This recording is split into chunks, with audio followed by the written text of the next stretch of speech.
Ils veulent que nous adorons et que nous interrogeons ce Dieu nouveau qui s'appelle l'intelligence artificielle.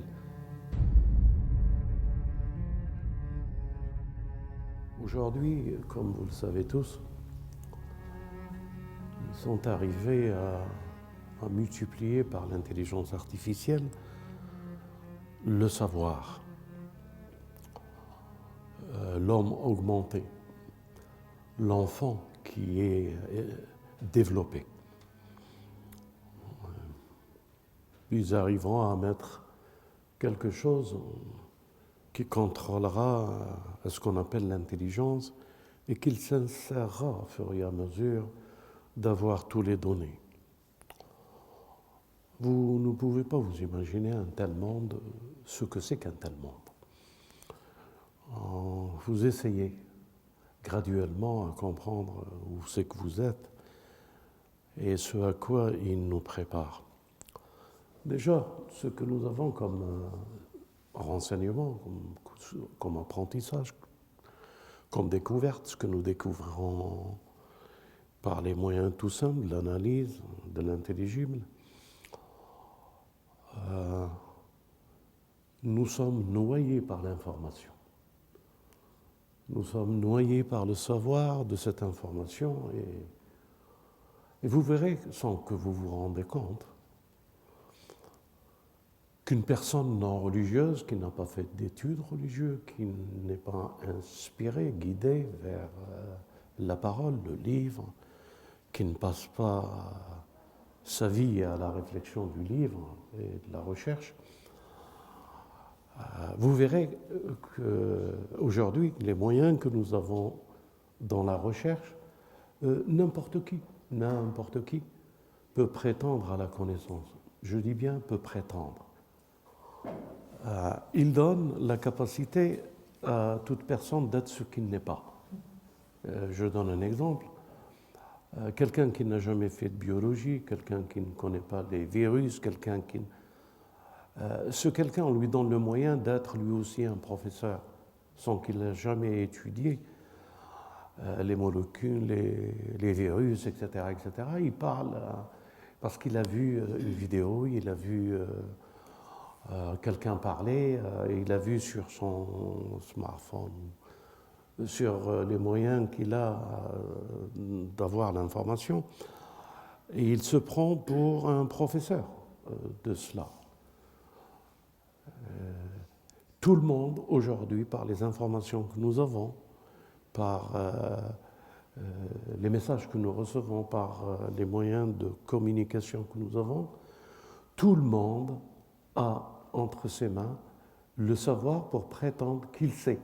Et quand il sait, par exemple, quelqu'un qui n'est pas religieux, qui n'a pas étudié les sciences religieuses, il va parler de religion. Et il va même te faire des vidéos sur la religion. Je ne sais pas si vous saisissez dans quel monde et à quel monde on nous prépare. Un médecin qui n'a jamais fait de médecine parle comme si c'était le professeur. Donc, il y a un flot d'informations qui nous arrive aujourd'hui pour nous préparer à quelque chose, pour que vous puissiez le saisir. Ce flot d'informations qui nous arrive dans tous les domaines, quel monde il nous prépare? Il nous prépare au monde du doute et le monde de l'intellect, de l'intelligible, le monde de la réflexion sans connaissance.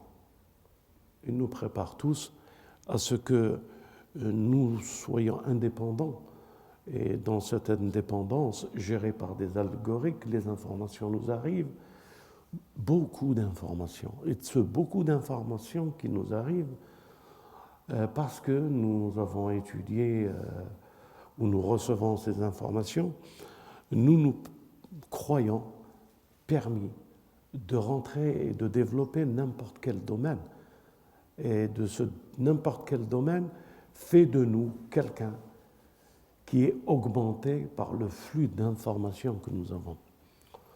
Donc, l'information, elle est nécessaire, mais bien sûr, dans le domaine approprié de l'utilité que nous devons nous apporter à la société, à la famille.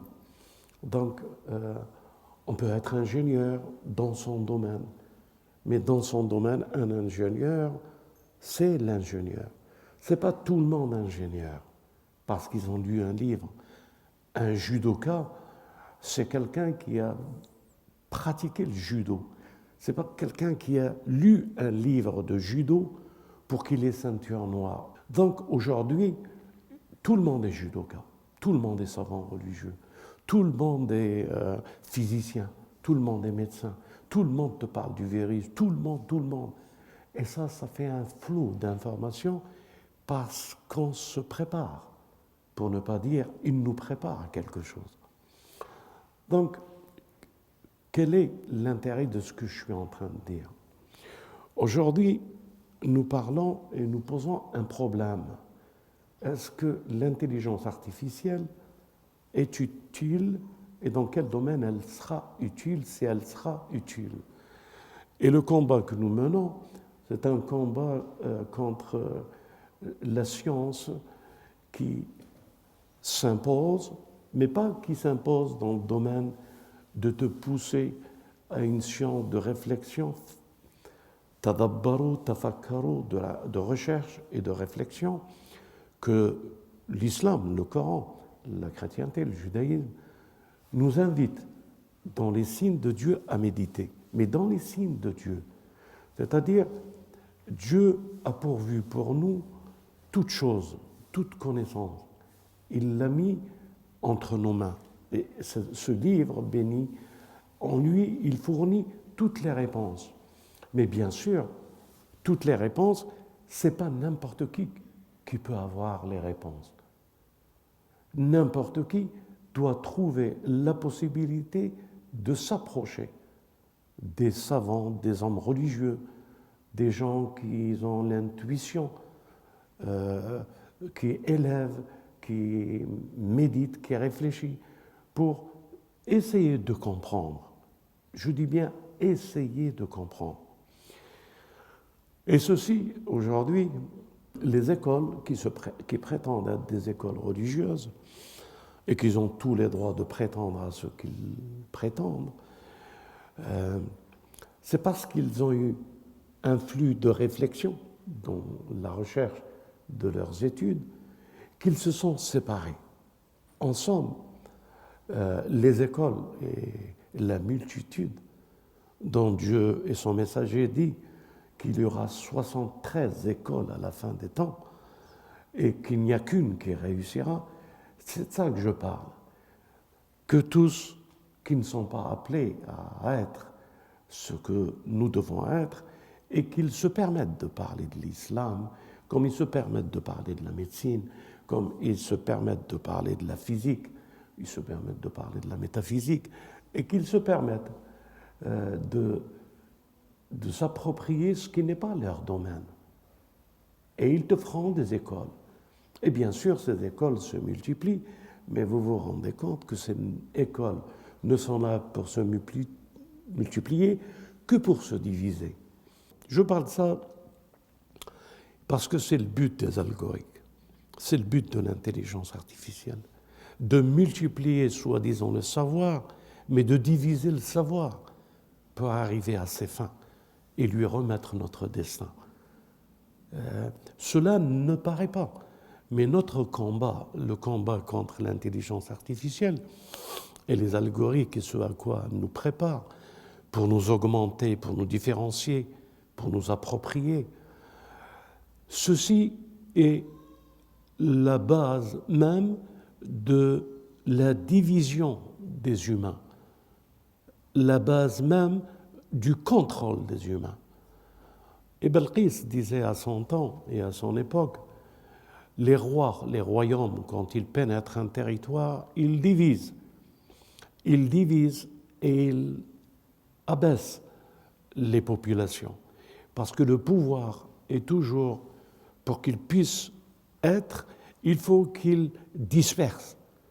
Et c'est dans la dispersion que l'intelligence artificielle cherche à obtenir, cherche à ce que je sais mieux que toi, cherche par dire que je comprends mieux que toi.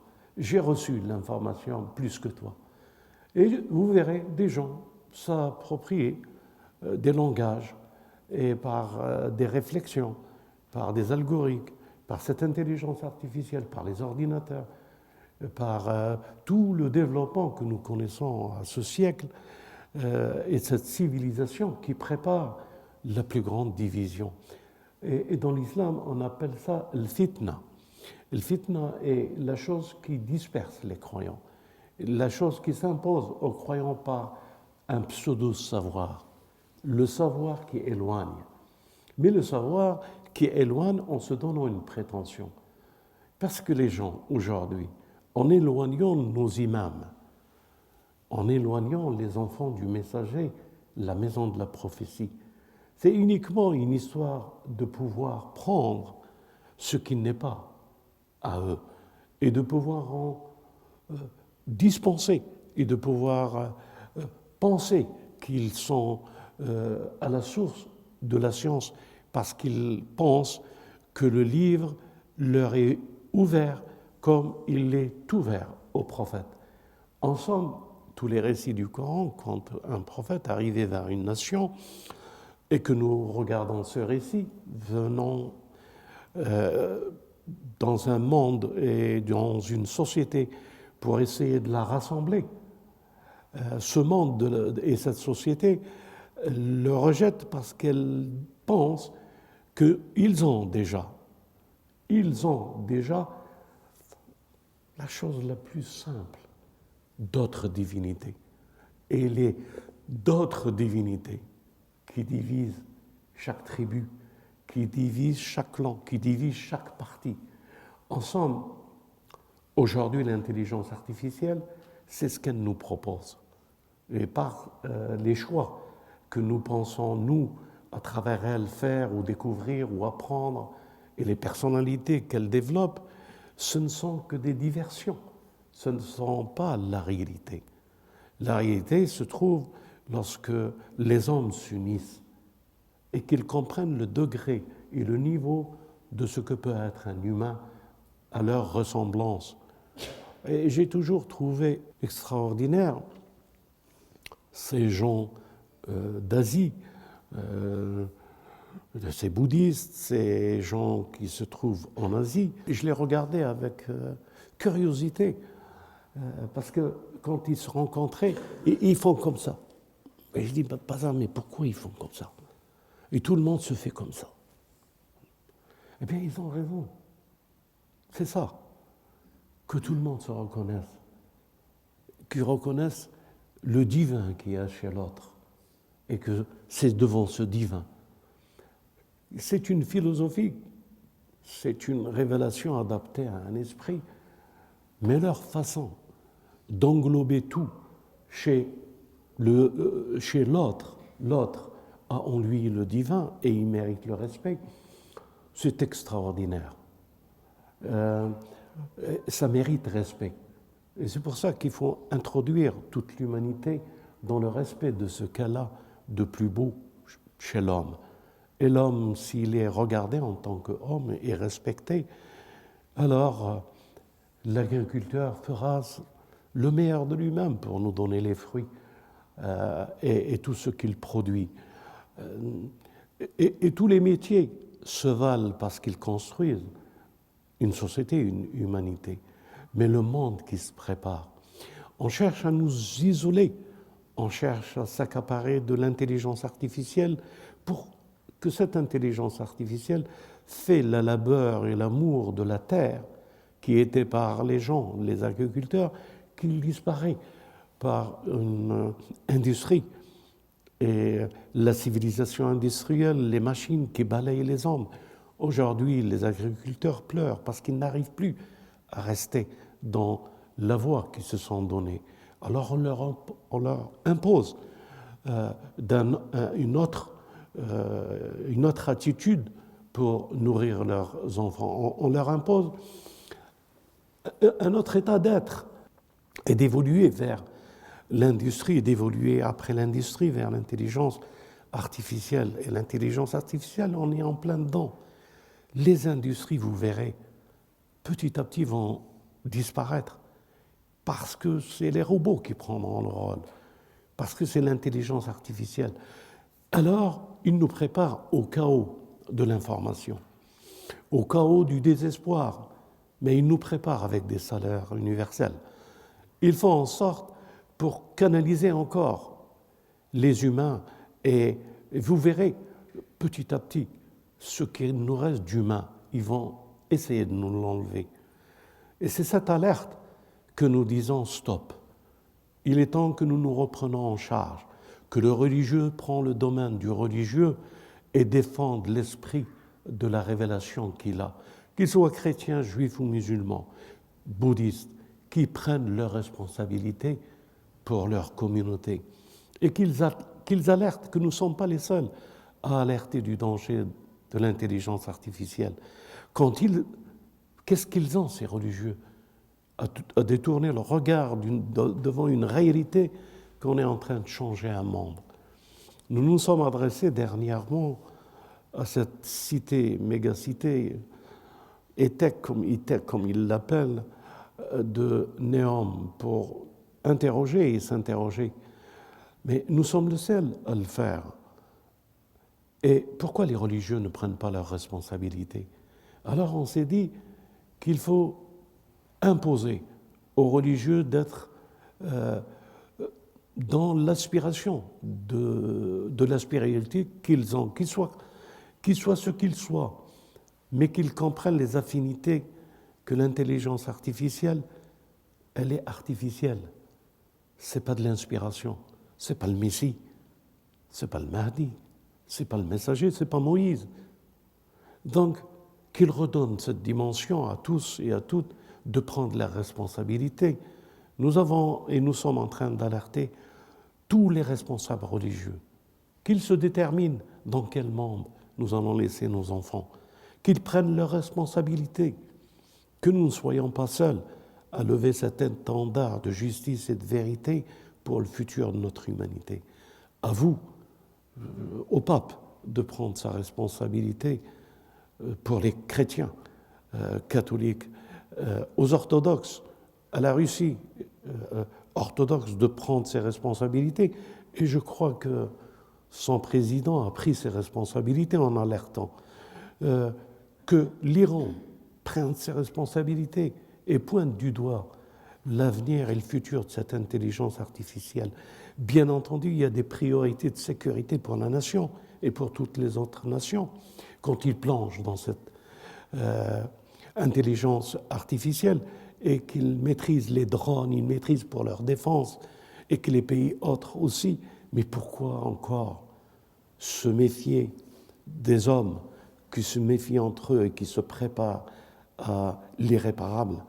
Il faut que dans cette intelligence artificielle, que les religieux alertent, que le guide lance le message sur l'intelligence artificielle, que Sistani, que l'Azhar, que tous les religieux prennent leurs responsabilités et qu'ils ne laissent pas une famille seule à porter cet étendard.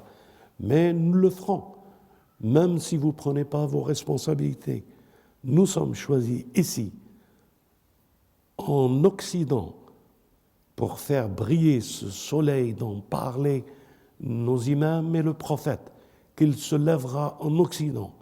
Si nous sommes les porteurs de ce soleil pour éclairer, nous le porterons, mais nous disons, venez, ou laissez-nous venir vers vous, ou venez vers nous.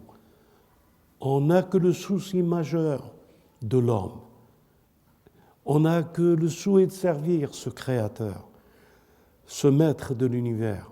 On n'a que le souci majeur que les hommes posent leurs armes devant la vérité, déposent leurs armes. La guerre ne mène nulle part, sinon à nous détruire encore plus. Je voulais partager avec vous cela avec beaucoup d'émotion, parce qu'il est temps de comprendre que cette intelligence artificielle va nous séparer.